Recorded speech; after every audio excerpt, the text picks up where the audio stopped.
আসসালামু আলাইকুম ওয়া রাহমাতুল্লাহি ওয়া বারাকাতুহু।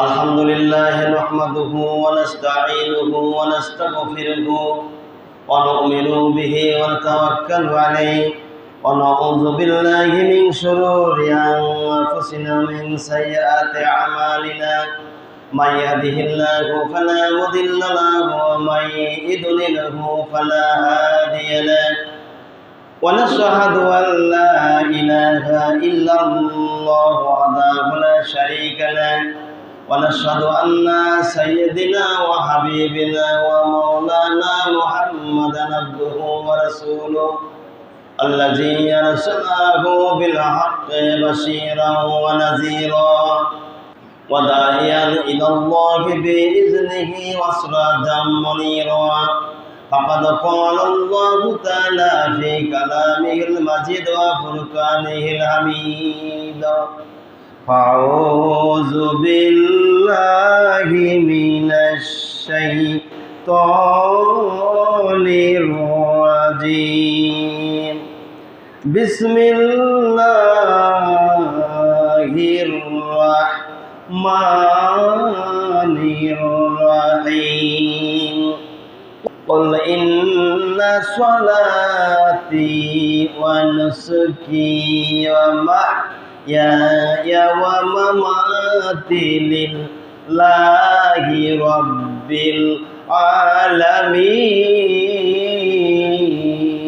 العالمين لا شريك له وبذلك أمرت وأنا أول المسلمين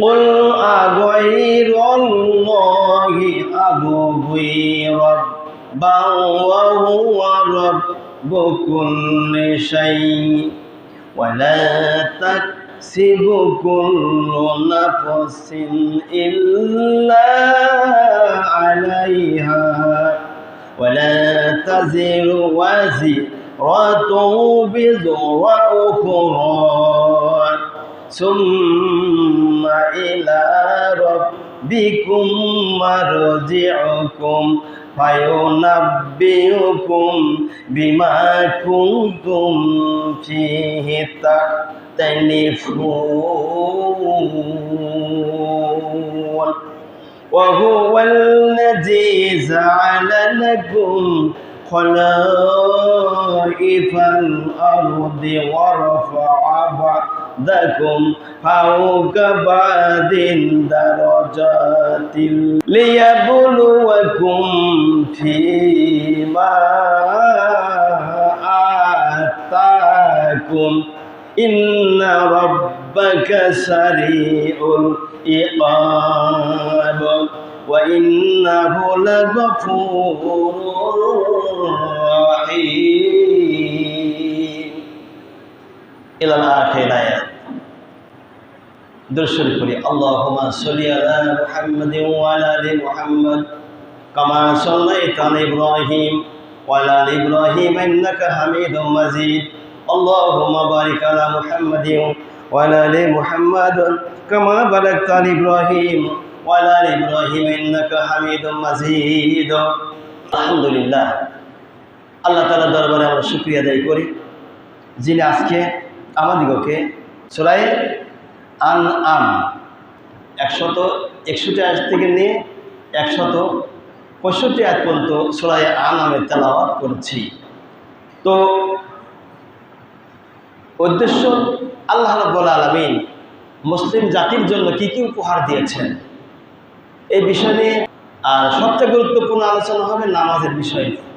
কয়েক জমা ধরে আমার মুসল্লিগণ আমাকে বলছে, হুজুর নামাজের বিষয়ে একটু তালিম দেওয়া দরকার। তাই বললাম, দেখুন মুহররমের আলোচনা চলছে, এটা তো কমপক্ষে 8-9 জমা লাগে। কাটছাট করে যদি বর্ণনা করতে হবে 8 থেকে 10 জমা লাগবে। 10 জমার নিচে হয়ই না। আসলে তাই হলো। 6-7 জমা তো প্রায় আলোচনাই করলাম। গত জমাতে মুহররমের শেষ আলোচনা হয়েছে। ইমাম হুসাইন রাদিয়াল্লাহু শহীদ হলেন কারবালা কিভাবে করে, এই আলোচনা শেষ করেছি। তো আজকের মূল আলোচনা হলো আমার হবে নামাজের বিষয়টা নিয়ে। নামাজ মানুষ তেলাওয়াত কিভাবে করে করবে, কেমনি নামাজ পড়বে, এই বিষয়টি নিয়ে মানুষের জন্ম থেকে নামাজ পর্যন্ত মৃত্যু পর্যন্ত অত যেতে পারবো না, দিনে দিনে বর্ণনা করা হবে ইনশাআল্লাহ। আজকে জন্ম থেকে নিয়ে নামাজের অন্তত মসজিদে আসা পর্যন্ত এতটুকু আলোচনা নিয়ে এসেছি, জানি না শেষ করতে পারবো কিনা, প্র্যাকটিক্যালি দেখা দেওয়া হবে ইনশাআল্লাহ। আমি আগে কোরআন থেকে যে আয়াত তেলাওয়াত করেছি সরল তরজামা আমি একটু আলোচনা করি, এরপরে আমি নামাজের দিকে চলে যাব ইনশাআল্লাহ। আল্লাহ রাব্বুল আলামিন জানিয়েছেন, কুল ইন্নানি হাদানি রাব্বি ইলা সিরাতিম মুস্তাকিম। হযরত ইব্রাহিম আলাইহিস সালামের যে আদর্শ ছিল, সেই আদর্শটার উপরে তিনি দাওয়াত দিলেন যে আমার আদর্শ মানে আল্লাহর আদর্শ, আর আল্লাহর আদর্শ মানে তোমাদের জান্নাতুল ফেরদাউসের আদর্শ। অতএব তোমরা আমি নবী আমার আদর্শের উপরে তোমার আদর্শবান হয়ে যাও। ইব্রাহিম আলাইহিস সালাম তার জাতিকে বোঝালেন যে কুল ইন্নানি হাদানি রাব্বি ইলা সিরাতিল মুস্তাকিম। হে নবী, আপনি তাদের কাছে বলে দেন যারা বিভ্রান্তির মধ্যে আছে, যারা রয়েছে পাপাচারের মধ্যে, গুনার মধ্যে, অন্যায় অবিচারের মধ্যে, আপনি তাদেরকে জানিয়ে দিন, বলে দিন তাদেরকে নিশ্চয় আমার রব আমাকে সরল পথ দেখিয়েছেন। তোমরা রয়েছে বিভ্রান্তির মধ্যে, লাত মানাত উজ্জা তোমরা পূজা করো, এক একটা মূর্তিকে তোমরা এক একটা রব হিসাবে তোমরা গ্রহণ করেছো। দেখেন না ভারতের অবস্থাটা কি? ভারতে এক এক বছরে একটা ওদের দেবতা জন্ম নেয়, ওই দেবতাকে ওরা পূজা করে। আবার বাংলাদেশে আবার এরকম নাটকীয় পাঠ শুরু করেছিল রংপুর, রাম মন্দির করবে। বাংলাদেশের মুসলমান যখন গর্জে উঠল, ৯৬% শতকরা মুসলমান যে দেশে বাস করি আমরা, শতকরা ৯৬% মুসলমান বাস করি, সেই দেশে রাম মন্দির করতে দেওয়া হবে না, হবে না, হবে না। থেমে গেছে না করেছে তারা? মুসলমান জানেন না এই রাম মন্দির করেছে না করি নাই? বন্ধ হয়েছে, এটা করতে পারি নাই। খবর রাখতে হবে, জবাব দিতে হবে, খালি বসে ওয়াজ শুনলে চলবে না। বক্তা যেমন শ্রোতা তেমনই হইতে হবে। রাম মন্দির করতে পারলো না, শেষ পর্যন্ত বিভিন্ন তাল বাহানা, মুসলমানদের আবার ওরা নাকি এই দেশে থাকতে দেবে না, পাকিস্তানে পাঠায় দেবে, এরকম হুমকি ধমকিও আমাদের মাথার উপরে কাঁঠাল ভেঙে খায়, আর আমাদেরকে হুমকি ধমকি দেয়। কত বড় কলিজা এই আকাটা জাতে, এই আকাটাদের কত বড় কলিজা, আমাদের উপরে আবার হামলা চালাতে চায়, এই বাংলাদেশে বসবাস করে। সে রাম মন্দির বন্ধ হয়েছে। এই রাম মন্দির করলে পরে বাংলাদেশে ওরা আস্তে আস্তে সারা দেশে মূর্তি পূজা নিয়ে মুসলমানদের নিয়ে ছেয়ে ফেলবে। এমনি মুসলমান ঠেকানো যাচ্ছে না, নামাজ নাই, রোজা নেই, হজ নাই, জাকাত নাই, দুর্নীতি, অর্থনীতি, পাপাচার, জমির আলছালা, খাদ্য ভেজাল দেওয়া, মাল পাচার করা, যত গুনাহ সব গুনার মধ্যে ডুবে রয়েছে আমরা। তারপরে আবার রাম মন্দির তো দূরের কথা, আশেপাশের মন্দিরগুলি উদ্বোধনে মুসলমান যায়, সেখানে খিচুড়ি খায়। কথা বল না কেন? মুসলমান গিয়ে সেখানে খিচুড়ি খায়, উদ্বোধনে সেখানে হাজির হয়। লজ্জার বিষয়।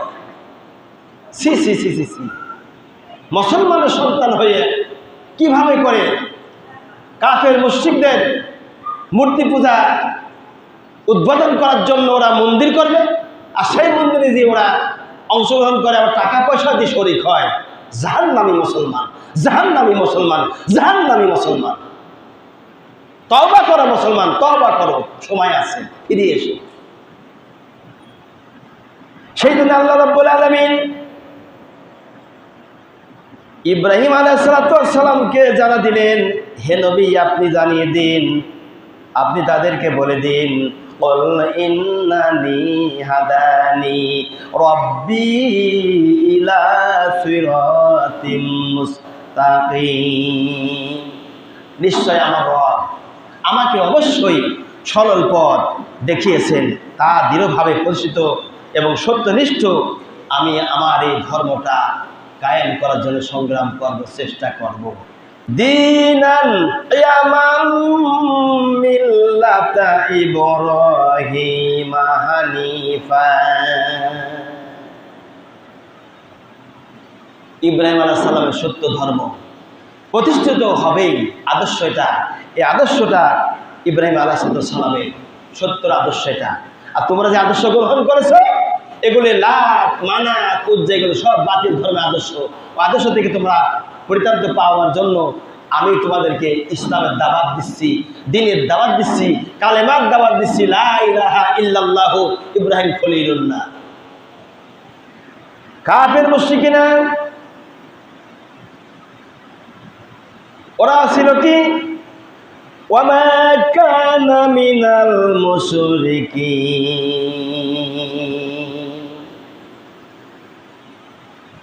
মুশরিকরা, কাফেরেরা ওরা বিভ্রান্তির মধ্যে ছিল। আর আল্লাহ রাব্বুল আলামিন ইব্রাহিম আলাইহিস সালামকে জানা দিলেন, ইব্রাহিম আলাইহিস সালাম, আমি রব্বুল আলামিন আপনাকে মুশরিকদের দলভুক্ত করি নাই, আপনাকে আমি আল্লাহ তাদের থেকে পৃথক করে দিয়েছি। ওয়ামতাজুল ইয়াউমা আইয়ুহাল মুজরিমুন। হাসরের ময়দানেও তারা পৃথক হয়ে যাবে। ইমানদার দিনদার থেকে কাফের মুশরিকেরা বেনামাজিরা পৃথক হয়ে যাবে। ওরা কখনোই ইসলামের উপরে আসতে পারবে না, দ্বীনের উপরে আসতে পারবে না, ইসলামকে প্রতিষ্ঠা করতে পারবে না।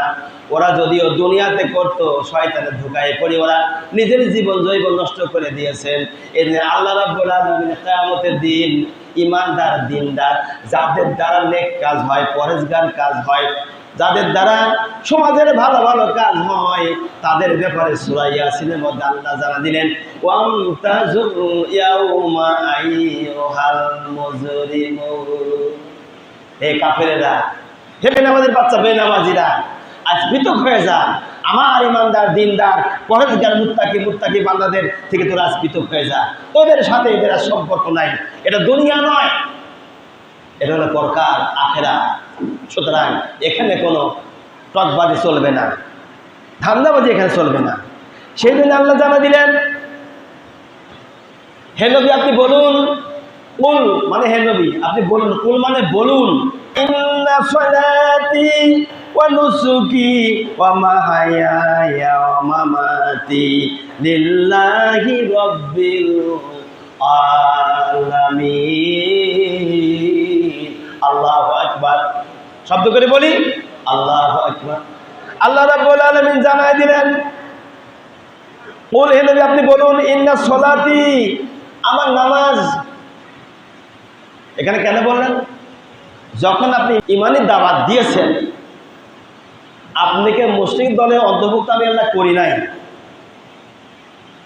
তখন আপনি আপনার প্রভুর উদ্দেশ্য দ্বীনের কাজ করুন।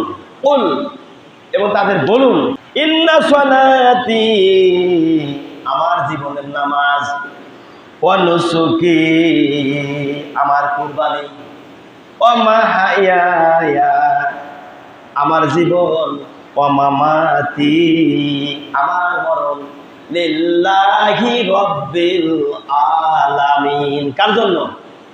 কথা কয় না রে, বুবার মতো বুঝতে হবে নাকি?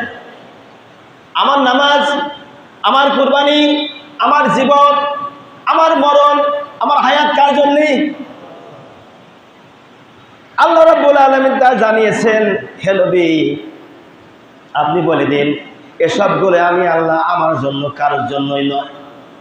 সেই নামাজ পড়তে গেলে বলে কি করতে হবে? নামাজ পড়তে গেলে আপনাকে আগে সর্বপ্রথমে ইসলামের উপরে নিজের জীবনটা অতিবাহিত করতে হবে।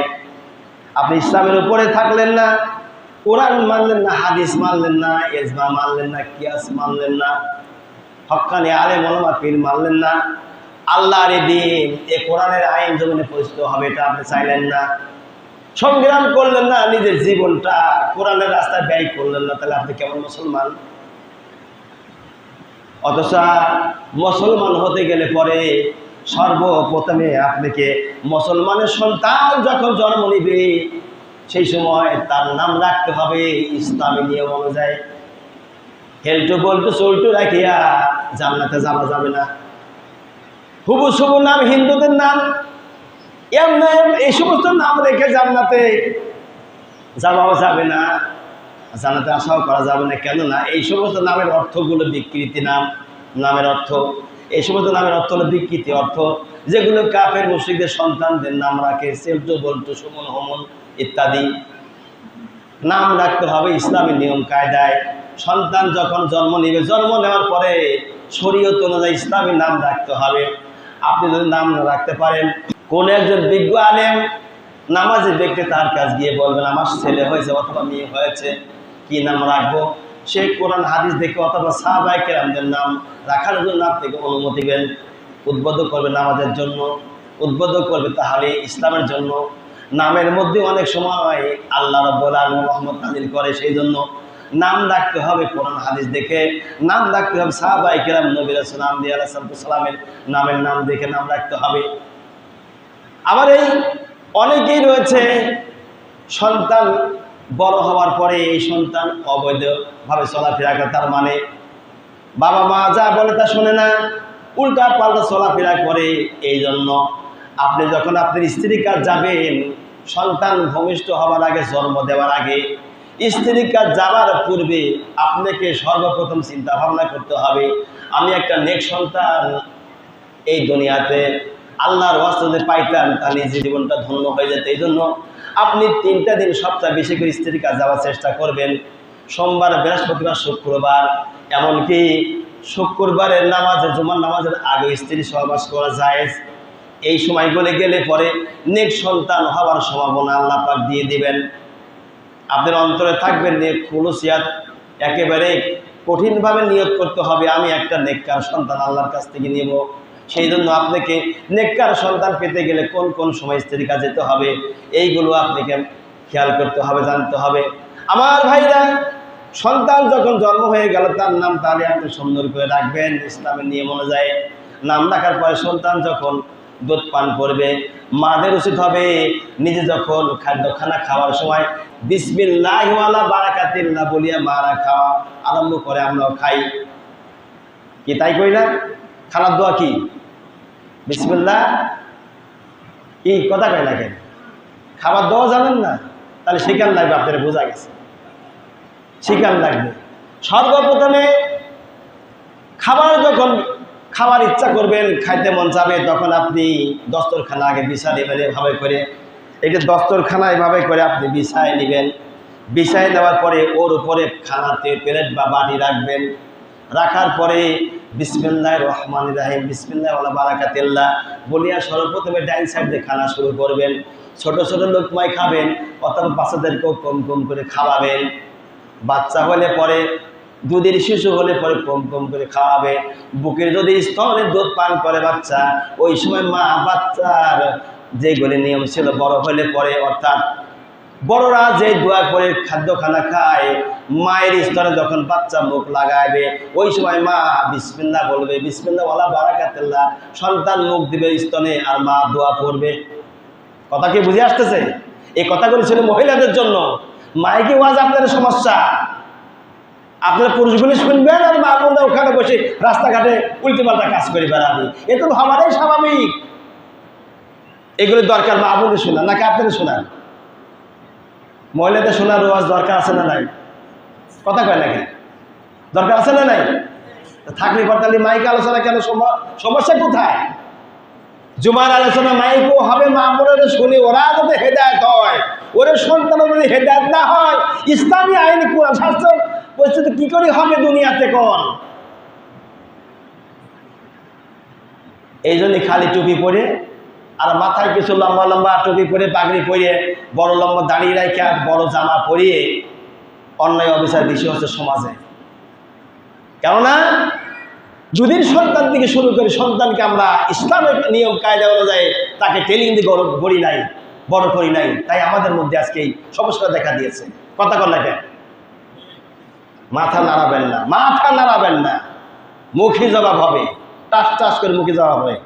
ভাইরা আমার, সন্তান খাবার শেষ করলো, বুকের স্তরে দুধ পান করে শেষ করেছে, মা তখন বলবে আলহামদুলিল্লাহ যে আতামানা সাকান ওয়া জাআলনা মিনাল মুসলিমিন, এই দোয়া মা পড়বে। বোঝা গেল আপনারা খানা খাওয়ার সময় দস্তরখানা বিছান না, খানা খাওয়ার সময় আপনারা দোয়া পড়েন, তাই বুঝলাম। এই জন্যই বোঝা যায় আলেম ওলামা কিন্তু কয় না একটা ভাত চাপ দিলেই বোঝা যায় ভাত ফুটলো কিনা, বাকিটা কথা কয় না। অনুরূপভাবে যে কোনো জিনিস ধরলে পরে যদি কোনো ব্যক্তি না বলে, মুখ বন্ধ করে থাকে, বোঝা গেল কেউ এগুলো আমল করে না। আমলে আউলিয়া হয়, বিয়ে আমলে বেউলিয়া হয়ে যায়, বিয়ে আমলে বেদাত হয়ে যায়, বিয়ে আমলে তারা বিয়াদত হয়ে যায়, আর আমল করলে আউলিয়া হয়ে যায়। আল্লাহ নবী বলেছেন তোমরা যখন খানা খাবে তখন তো দস্তরখানায় বিছায় খানা খাবে। এই দস্তরখানার উৎপত্তি কোথা থেকে হয়েছে আমি আজকে বলবো না, আগামী বছরে আল্লাহ হায়াত রাখে কুরবানি ঈদের সম্মুখে দস্তরখানা বিছানা থেকে শুরু করিয়ে জায়নামাজ পর্যন্ত, কম্বল পর্যন্ত কোন থেকে আসছে এগুলো বর্ণনা করা হবে এখন না, প্রতি বছরের কথা বলি আমি। তাহলে আমরা বলতেছিলাম সন্তান যখন বকরির দুধ খাবে তখন বলতে বিসমিল্লাহ ওয়ালা বারাকাতিল্লাহ, তিনি খাদ্য খানা শুরু করবে, খানা খাওয়া শেষ হয়ে যাবে আলহামদুলিল্লাহ আল্লাযী আতামানা সাকান ওয়া জাআলনা মিনাল মুসলিমিন দোয়া পড়বে। সন্তানকে বুকের বিস্তরে দুধ পান করাকার মুখে তুলে পান করা একই দোয়া পড়তে হবে। সন্তান যতদিন পর্যন্ত পড়তে পারবে না, মা ততদিন পর্যন্ত সন্তানকে খাওয়ানোর পূর্বে এই দোয়াগুলি পড়ে নেবে। কিচ্ছু পারে না তবু বলতে হবে বিসমিল্লাহির রহমানির রহিম, এই বলিয়ে খানা খাওয়াইতে হবে। আর দিনে দিনে মাসনুন ওজিফার দোয়াগুলি শিখতে হবে আর শেখাইতে হবে। ভাইরা আমার, সন্তান যখন কথা শিখল, মা বাবা নানা দাদা, বিশেষ করে নানা দাদা মা বাবা এই চারটে নাম কিন্তু বেশিরভাগ সন্তানরা নেয় না। আগে কয় নানা দাদা, দাদা দাদাই বেশিরভাগ, দাদার কথা দাদা দাদা, নানা নানা, মা বাবা বাবা, এইগুলি সন্তানরা বেশি বেশি করে কথা ফোটার সময় বলে। ওই সময় থেকে আপনি তালকিন দিবেন, বলো লা ইলাহা ইল্লাল্লাহ। পুরাটা পারি নাই তাহলে কোন লা লা লা, একটা অক্ষর শিখান লা ইলাহা লা ইলাহা, আস্তে তালকিন দিবেন। আমার নাতি ছেলে করে তালকিন দিলাম, এখন পুরা কালেমাই পড়তে পারে আলহামদুলিল্লাহ, 3 বছরে শিখিয়ে ফেলেছি। আমি তো বাড়িতে থাকি না, শিখাবো কেমনি করে? বাড়ির যেগুলো থাকে এগুলো তো অলস। মহিলারা জাহান্নামে কি এমনি যাবে? বেশিরভাগ মহিলা জাহান্নামে, রাসূল বলছেন যে আমি যত মেরাজে গিয়ে দেখি মহিলারা জাহান্নামে রয়েছে, বেশিরভাগ মহিলারা। কারণটা কি? অলস, আমল করতে চায় না। যদিও আমল করে গীবতে থাকে, ওই গীবতে থাকার কারণে যেগুলো আমল করা সব শেষ হয়ে যায়, যার কারণে সমস্যা। একটা একটা করে শিখান। কালেমা যখন তালকিন হয়ে যাবে তখন আপনি যখন 7 বছর বয়স হওয়ার দিক গেল, নামাজের তালকিন দিবেন, বচ্চো নামাজ পড়ো। নামাজ পড়তে গেলে কিন্তু সূরা কিরাত পড়তে হবে। তুমি এবার সূরা কিরাত পড়ো, সন্তানকে শিখাইতে হবে আলহামদুলিল্লাহ আলহামদুলিল্লাহি রাব্বিল আলামিন। প্রথম শব্দ আলহামদুলিল্লাহ আলহামদুলিল্লাহ, দ্বিতীয় শব্দ শিখান হি রাব্বিল আলামিন। পুরাটা মিলে শিখবেন। যখন দেখ দুটাই শিখে গিয়ে তখন বলবেন, বাচ্চা বলো আলহামদুলিল্লাহি রাব্বিল আলামিন। এভাবে করে করে নামাজের যে তালিমগুলি, নিয়মগুলো রয়েছে, সূরা কিরাতগুলো মস্ক করান। এবং বাড়িতেও ছেলে মেয়ে আছে, বিবাল বাচ্চা আছে, বেটার বউ রয়েছে, মেয়ে রয়েছে, ছেলে রয়েছে, এদেরকে মাঝে মাঝে বসিয়ে এদেরকে তালকিন দিবেন। তোমরা কি নামাজ পড়ি, সূরা পড় দেখি, একবার সূরা পড়লো, কিরাত করলো, এগুলো তাদেরকে মস্ক করাইতে হবে। তারা মস্ক যখন করবে তখন বলতে বচ্চো নামাজ রুকু সেজদা করতে হয় কি এমনি, তুমি কি তা জানো? জানি না। নামাজের মধ্যে কিন্তু ফরজ আছে, বচ্চো তুমি জানো? না জানি না। তাহলে কি করতে হবে? নামাজের ফরজ কয়টা? নামাজের ফরজ কয়টা? 13টা। আরও কব নাকি? নামাজের ফরজ 13টা, বাইরে ভিতরে মিলে নামাজের 13 ফরজ, 14টা নামাজের ওয়াজিব রয়েছে। এটা জানতে হবে, কেননা ওয়াজিব যদি নষ্ট হয়ে যায়, সজদা করলে পরে নামাজ হয়ে যাবে। ফরজ যদি নষ্ট হয়ে যায় নামাজ বাতিল হয়ে যায়। কথা কি বুঝে আসছে? ওয়াজিব যদি ছুটে যায়, নামাজ যদি আপনি সজদা করেন তাহলে নামাজ হয়ে যাবে। আর যদি ফরজ 13টার একটা যদি নষ্ট হয়ে যায়, ছুটে যায়, তাহলে নামাজ বাদ, নতুন করে নামাজ পড়তে হবে। এটা হলো মাসলা, এটাই হলো ফরজ। আল্লাহ রাব্বুল আলামিন বিধান দিয়েছেন এগুলো কোরআন দিয়ে, হাদিস দিয়ে। সুতরাং সন্তান বড় হওয়ার পরে তাকে আপনি বলেন, বৎস আমার আল্লাহ তোমার রব, ওই রব 5 ওয়াক্ত নামাজ আল্লাহ ফরজ করেছে আমাদের জন্য। কয়েকটা নামাজ? কথা না করলে তো হবে না, দাঁড়া হবো নাকি? 5 ওয়াক্ত নামাজ আল্লাহ ফরজ করেছেন। বৎস প্রথম ওয়াক্তর নাম ফজর। কথা কি শুনতেছেন? আপনারা কি ময়দানে আছেন? প্রথম ওয়াক্তর নাম কি? ফজর। দ্বিতীয় নম্বরে জহরের নামাজের পরের সময় যে নামাজ পড়তে হয় ওই নামাজের ওয়াক্তের নাম হলো জহর। ওয়াক্তের নাম জহর। আসর নামাজ পড়তে হবে 3 নম্বর, ওই ওয়াক্তের নাম হলো আসর। ওয়াক্তের নাম কি? 4 নম্বরে যে ওয়াক্তের নামে নামাজ পড়তে হবে ওই ওয়াক্তের নাম হলো মাগরিব। ওয়াক্তের নাম। 5 নম্বরে যে ওয়াক্তের নাম নামাজ পড়া লাগে ওই ওয়াক্তের নাম হলো এশা। ওয়াক্তের নাম এশা। বৎস এই 5 ওয়াক্ত মিলে 17 রাকাত নামাজ আমার আল্লাহ আমাদের উপরে ফরজ করে দিয়েছেন। আল্লাহু আকবার। 5 ওয়াক্ত নামাজ আল্লাহ ফরজ করেছেন। আর এই 5 ওয়াক্ত নামাজের ভিতরেই আমার আল্লাহ বান্দার উপরে 17 রাকাত নামাজ ফরজ করেছেন। সুতরাং এই জন্য মাঝে মধ্যে বলি,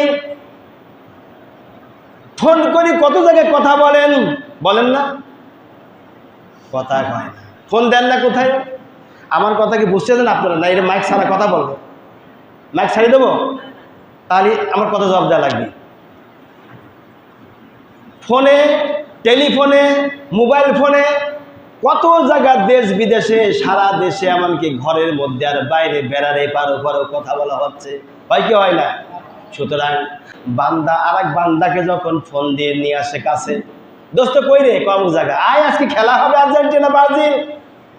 কয় না? আরে বাবা, আজকে মাইকিং করে দেখলেন না, ইয়াসিনপুরে খেলা হবে। ছেলেরা বাগবাকুম পায়রা মাথা দিয়ে টায়রা, ওরা হাসতে চায়, যাবো। যুবকেরা শোনো, ফোনের মাধ্যমে তুমি তোমার বন্ধুকে দেখলা, ফোনের মাধ্যমে তুমি তোমার আপন বন্ধুদের দিকে কাছে নিয়ে আসলে, ফোনের মাধ্যমে অন্যায় অবিচার অশ্লীল বেহায়াপনার কথা বলতেছ।